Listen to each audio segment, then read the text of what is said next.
Pagi itu kota Jakarta mulai sibuk dengan hiruk-pikuknya yang khas.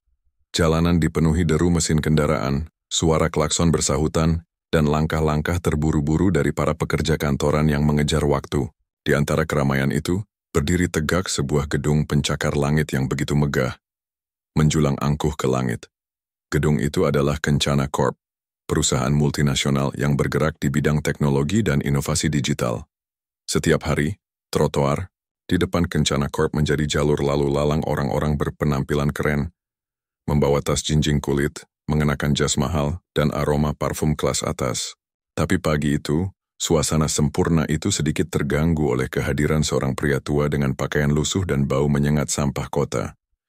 Dialah Pak Arya, pria berumur sekitar 60-an dengan tubuh kurus, rambut memutih, dan kerutan wajah yang dalam.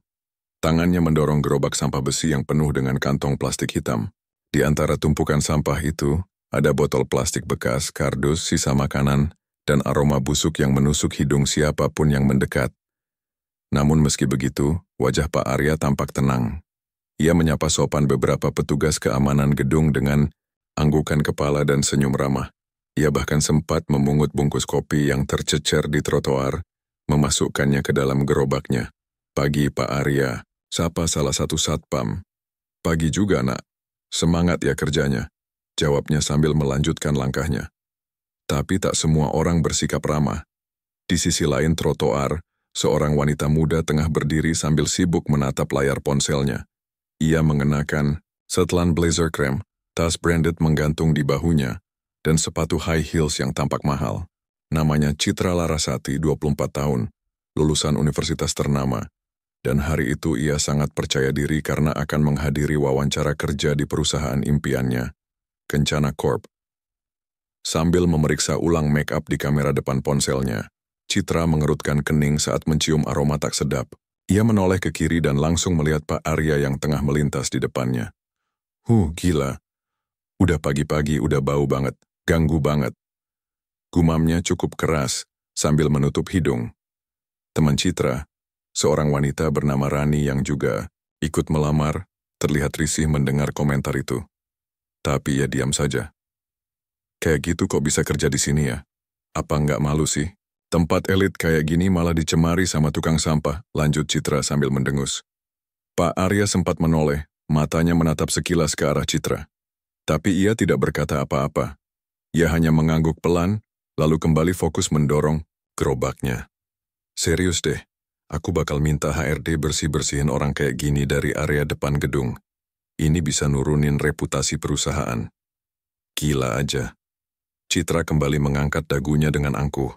Ia yakin dunia ini dibagi dua. Mereka yang sukses dan berkelas dan mereka yang rendah seperti Pak Arya. Dia belum tahu, pagi itu bukan pagi biasa. Dan tukang sampah yang ia hina barusan adalah seseorang yang akan mengubah hidupnya selamanya. Setelah puas merapikan penampilannya di cermin kaca lobi, Citra Larasati melangkah dengan penuh percaya diri menuju meja resepsionis Kencana Corp. Hari itu adalah salah satu hari terpenting dalam hidupnya. Dengan ijazah dari universitas swasta, ternama di tangan, serta CV yang sudah ia poles berkali-kali, ia merasa dunia sedang membuka pintu selebar-lebarnya untuknya. "Selamat pagi, saya Citra Larasati.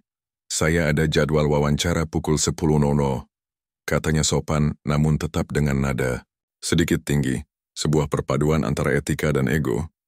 Resepsionis itu tersenyum ramah. "Silakan duduk dulu Mbak Citra. Nanti akan dipanggil oleh tim HRD." Citra mengangguk dan duduk di deretan kursi tunggu bersama beberapa pelamar lain. Ia melirik ke kanan dan kiri, memperhatikan penampilan mereka satu persatu. Ada yang tampak gugup, ada yang sibuk membaca catatan, dan ada pula yang sibuk main ponsel seperti dirinya. Duh, saingannya nggak terlalu berat sih, pikirnya. Ia berpikir bahwa penampilan dirinya yang rapi dan elegan pasti sudah cukup menjadi poin plus. Beberapa menit kemudian, seorang wanita berpakaian formal keluar dari lift dan memanggil, "Citra Larasati." Dengan gerakan mantap, Citra bangkit. Ia menegakkan punggung, tersenyum ramah, dan melangkah menuju ruang wawancara. Satu persatu anak tangga ke puncak karirnya mulai ia tapaki. Ruang wawancaranya minimalis tapi berkelas. Ada 2 kursi di depan meja kaca modern, dan di atas meja terdapat sebotol air minum, 2 lembar kertas, dan sebuah laptop terbuka. Seorang wanita dari HRD duduk di balik meja, menyambut Citra dengan senyum profesional. "Silakan duduk, Mbak." "Citra," ucapnya. "Terima kasih," jawab Citra, duduk dengan penuh wibawa.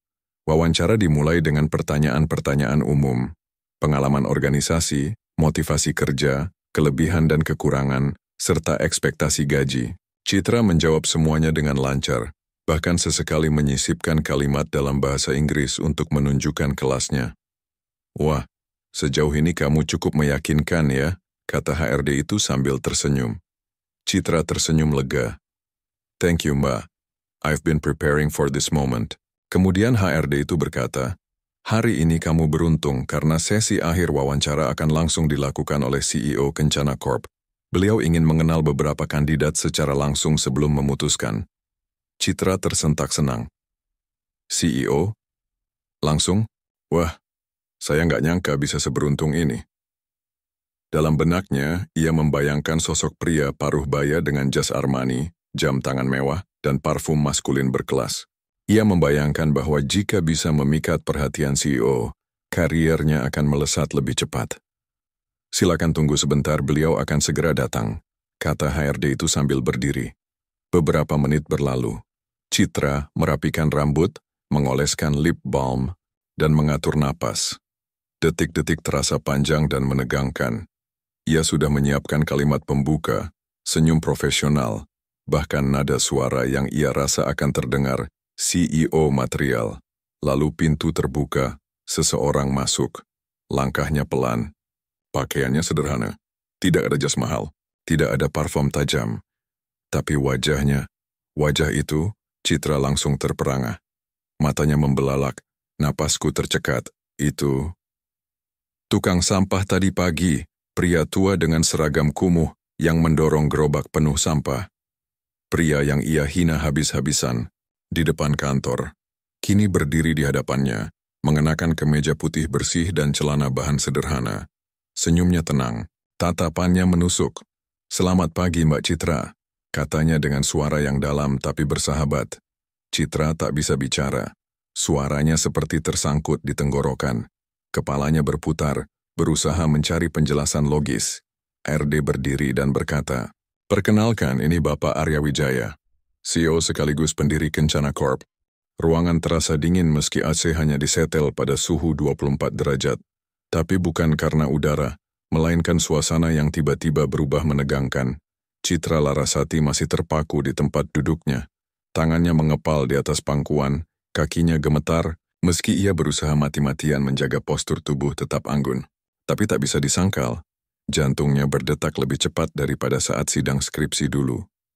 Di hadapannya Pak Arya, yang beberapa jam lalu mendorong gerobak sampah, kini duduk dengan wibawa seorang pemimpin. Ia tidak memakai jas mewah, tidak menggunakan dasi, tapi ada yang lebih kuat dari itu. Aura kepercayaan diri yang kokoh. Tatapan matanya tajam, namun tetap menyiratkan ketenangan yang membingungkan. "Jangan tegang begitu, Mbak Citra. Santai saja," ucap Pak Arya sambil tersenyum. "Tentu, Pak," jawab Citra kaku mencoba mengontrol nada suaranya.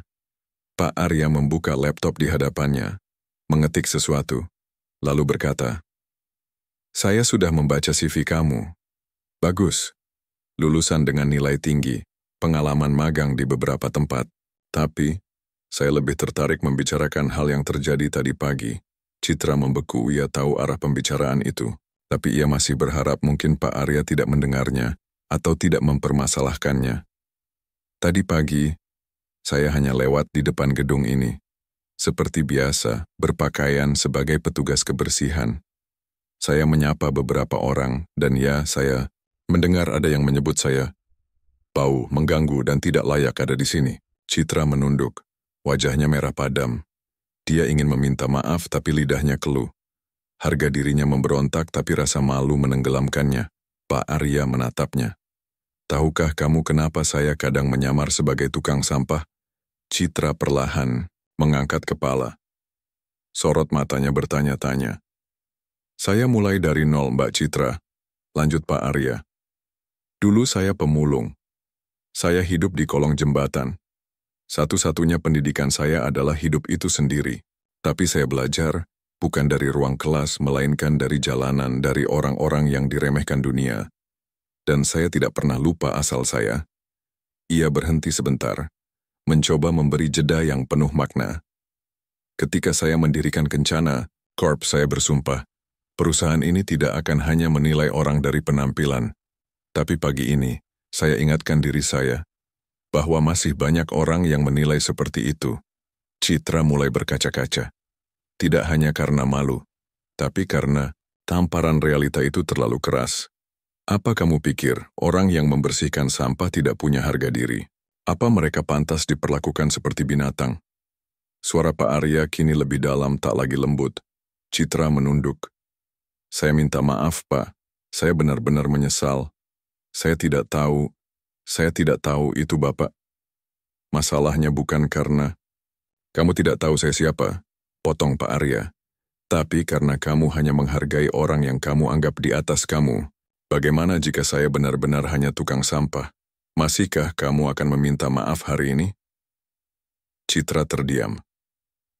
Di dalam hatinya terjadi badai, egonya hancur, harga dirinya runtuh, dan cara pandangnya tentang dunia mulai berubah. Pak Arya menyandarkan tubuh ke kursi. Ia kembali tersenyum kecil. Saya tidak akan menjatuhkan penilaian saya saat ini. Tapi saya ingin kamu belajar satu hal sebelum masuk dunia kerja. Jangan pernah menilai orang dari apa yang mereka pakai atau dari pekerjaan mereka.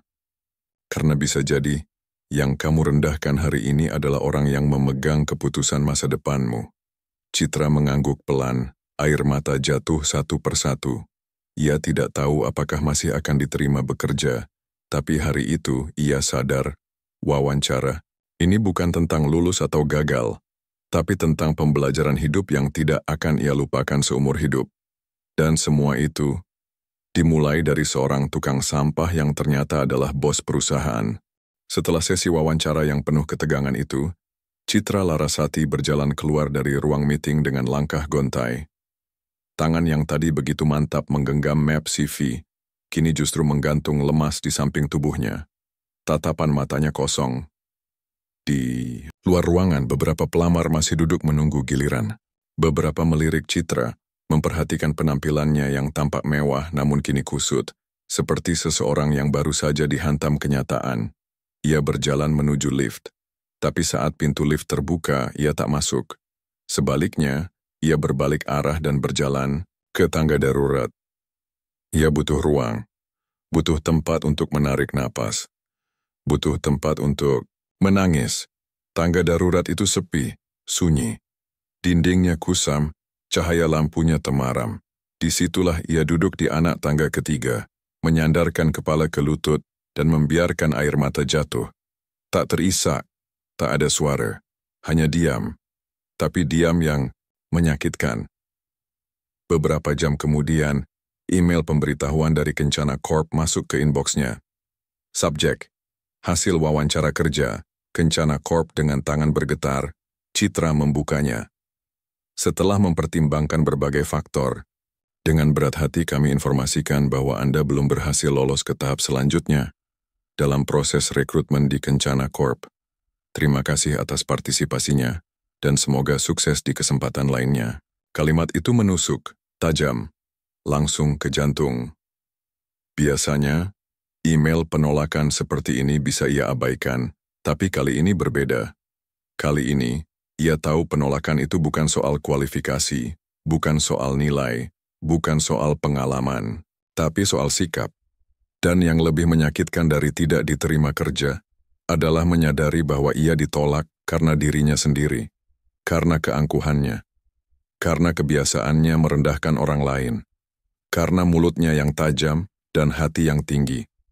Malam, itu Citra menatap cermin di kamar kosnya yang sempit. Make-upnya sudah luntur. Rambut yang tadi disisir rapi kini berantakan, tapi bukan itu yang membuatnya tercekat. Ia menatap matanya sendiri, dan di balik mata itu, ia melihat sosok yang tidak ia banggakan. Bukan wanita mandiri seperti yang ia banggakan di media sosial, bukan calon girl boss seperti yang ia cita-citakan, tapi seseorang yang selama ini hanya bermain di permukaan, menilai orang dari kulit luar, dan merasa dunia ada di bawah telapak kakinya. Ponselnya berdering. Ibunya menelepon dari kampung. Citra menjawab dengan suara serak. "Gimana nak? Wawancaranya lancar?" Citra diam. Air matanya kembali jatuh. "Maaf Bu, Citra gagal." Suara di ujung telepon tak langsung menjawab. Lalu terdengar suara ibunya yang lembut. "Gak apa-apa nak, gagal itu biasa. Tapi jangan sampai kamu kehilangan siapa dirimu. Tetap jadi orang baik. Dunia kerja itu keras, tapi jangan pernah jadi keras juga." Citra menangis, kali ini dengan suara. Tangis yang keluar dari lubuk hati paling dalam. Di kamar sempit itu di bawah cahaya lampu temaram, lahirlah Citra yang baru. Bukan lagi gadis sombong berlabel prestasi, tapi seorang perempuan muda yang akhirnya menyadari kesuksesan tanpa empati hanyalah kesombongan berkedok pencapaian. Ia membuka laptop, mencari lowongan lain. Tapi sebelum mengirim lamaran, ia membuka tab baru. Mengetik di Google, bagaimana cara menjadi pribadi yang rendah hati dan bijak dalam bersikap. Karena kali ini, ia tahu yang perlu diperbaiki bukan sekadar CV, tapi hati. Sudah sebulan berlalu sejak insiden wawancara di Kencana Corpus lama itu, Citra Larasati mencoba memperbaiki dirinya. Ia membaca buku-buku tentang pengembangan diri, mengikuti webinar motivasi, bahkan mulai aktif menjadi sukarelawan di komunitas sosial dekat tempat tinggalnya. Bukan untuk pencitraan, tapi untuk menyembuhkan luka yang ia buat sendiri. Ia sudah belajar banyak tentang empati, tentang cara memperlakukan orang lain, dan yang paling penting, tentang kerendahan hati. Namun, hidup punya caranya sendiri untuk menguji perubahan seseorang, dan ujian itu datang ketika Citra melamar pekerjaan di sebuah startup bernama Aksara Digital. Perusahaan itu sedang naik daun, fokus pada teknologi edukasi, memiliki reputasi ramah anak muda, dan gaji yang lumayan besar. Citra tertarik karena visinya yang progresif. Setelah mengirimkan lamaran, seminggu kemudian ia mendapat panggilan wawancara. Kali ini ia tak terlalu berharap. Ia hanya ingin mencoba, tapi diam-diam, ia berdoa lebih keras dari biasanya. Berbeda dengan Kencana Corp yang penuh gedung mewah dan suasana korporat, kantor Aksara Digital lebih santai. Dindingnya penuh mural. Ada beanbag di pojok ruangan. Musik indie pelan mengalun di lobi. Tapi, satu hal yang tak berubah. Degup jantung Citra, namanya dipanggil. Ia masuk ke ruang wawancara. Di sana, sudah duduk 2 orang HR dan 1 pria muda mengenakan batik kasual. Wajahnya ramah, senyumnya tenang. Salah satu HR memperkenalkan pria itu. "Mbak, Citra ini CEO kami, Mas Galang." Citra langsung berdiri memberi salam dengan sopan.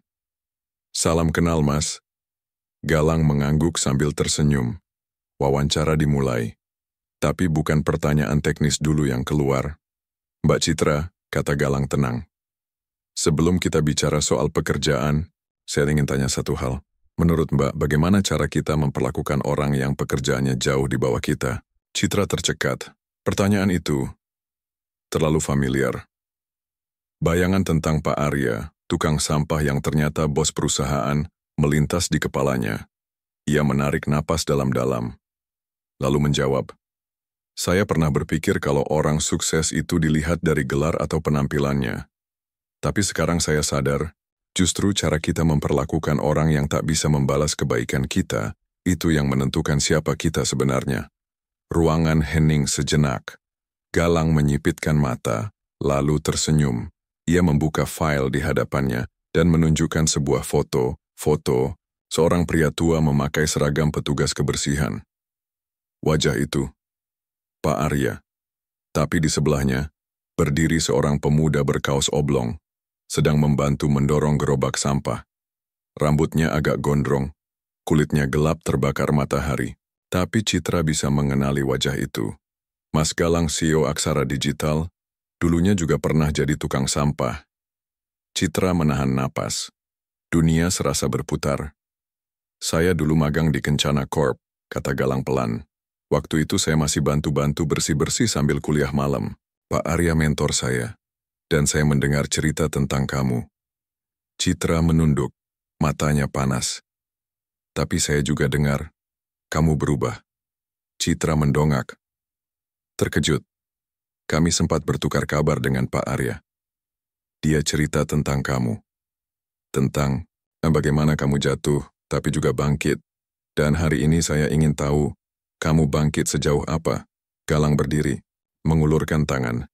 Selamat datang di Aksara Digital, Mbak Citra. Kita semua pernah salah. Tapi yang bisa belajar, layak dapat kesempatan kedua. Citra tak bisa menahan air matanya. Kali ini bukan karena sedih, tapi karena haru. Karena karma tidak selalu datang dalam bentuk hukuman. Kadang, ia datang dalam bentuk ujian, untuk mengukur apakah kita sudah benar-benar berubah. Dan hari itu, Citra membuktikan bahwa ia pantas mendapat kesempatan kedua. Hari-hari Citra di Aksara Digital berjalan lebih tenang dari yang ia duga. Tak ada tekanan seperti di perusahaan sebelumnya. Tidak ada penilaian dari penampilan luar, tidak ada standar palsu yang menyesakkan. Namun justru dalam ketenangan itulah, penyesalan perlahan menghampiri. Citra masih di kantor saat hampir semua karyawan sudah pulang. Lampu ruangannya sudah diredupkan, hanya cahaya dari layar laptop yang menerangi wajahnya. Di hadapannya terbuka presentasi untuk proyek edukasi baru. Tapi pikirannya melayang.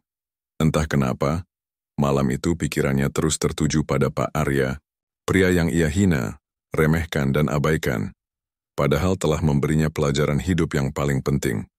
Sejak peristiwa wawancara di Kencana Corp, ia belum pernah bertemu atau berbicara lagi dengan Pak Arya. Bahkan ketika ia diterima di Aksara Digital dan tahu bahwa Galang mengenalnya, ia belum punya keberanian untuk bertanya lebih lanjut. Malam itu, ia membuka media sosial, mencari nama Arya Saputra, tapi tidak ada hasil. Tidak ada jejak digital, tidak ada akun. Citra mendesah pelan, lalu mengambil buku catatan kecil dari dalam tasnya. Di halaman belakang buku itu, ia menuliskan sesuatu dengan tinta biru. Pak Arya, maafkan saya, karena telah memperlakukan Bapak seperti tak berarti. Padahal, Bapaklah yang paling berharga dalam pelajaran hidup saya. Tiba-tiba, air matanya jatuh, bukan karena sedih, tapi karena malu. Malu pada dirinya sendiri yang dulu terlalu angkuh, terlalu cepat menilai, terlalu suka menghina tanpa tahu siapa yang sedang ia injak.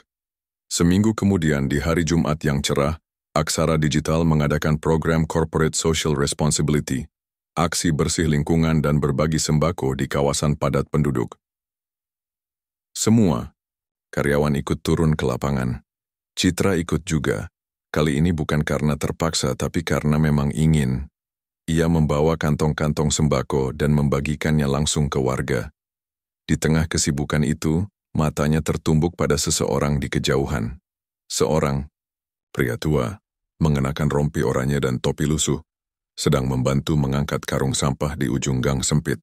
Langkahnya pelan tapi penuh semangat. Pak Arya. Citra terdiam, dunia seakan berhenti sejenak. Ia berjalan mendekat perlahan. Tangannya gemetar, dadanya sesak. Pak Arya? Pak Arya menoleh. Sejenak ia menyipitkan mata, lalu tersenyum. Senyum yang sama seperti dulu. Hangat, tapi kali ini lebih teduh. Iya Mbak Citra. Apa kabar? Nada suaranya tetap ramah. Tanpa dendam, tanpa luka, tapi justru itu yang membuat Citra menangis. Di hadapan banyak orang, di tengah keramaian kegiatan sosial itu, Citra berlutut dan menangis seperti anak kecil yang minta maaf pada ayahnya. Maafkan saya, Pak. Saya dulu keterlaluan. Pak Arya menepuk pundaknya perlahan. Sudah, Nak. Kamu sudah belajar. Itu lebih penting daripada marah. Banyak orang dihina, tapi tidak semua bisa berubah. Saya malu, Pak. Lebih baik malu karena sadar, daripada bangga dalam kesalahan. Kata-kata itu masuk ke hati Citra seperti air sejuk ke tanah kering. Ia mengangguk, masih dengan air mata di pipi. Malam itu, setelah pulang dari kegiatan sosial, Citra duduk di kamar dan menulis ulang semua pelajaran hidup yang ia terima sejak Hari ia bertemu dengan Pak Arya. Tapi kali ini bukan di buku catatan, ia menulis di laptop dan menamai file itu Penyesalan Seorang Citra. Tulisannya dimulai dari rasa malu, berubah menjadi pengakuan, dan berakhir pada pengharapan bahwa siapapun bisa berubah, selama ia mau menerima kenyataan dan belajar dari masa lalu. Beberapa minggu kemudian, tulisan itu ia unggah di blog pribadi, dan entah bagaimana tulisan itu viral. Ribuan orang membacanya. Banyak yang terinspirasi. Bahkan salah satu media nasional menawarinya untuk menulis kolom tetap tentang etika dan personal development. Dan semua itu bermula dari seorang tukang sampah.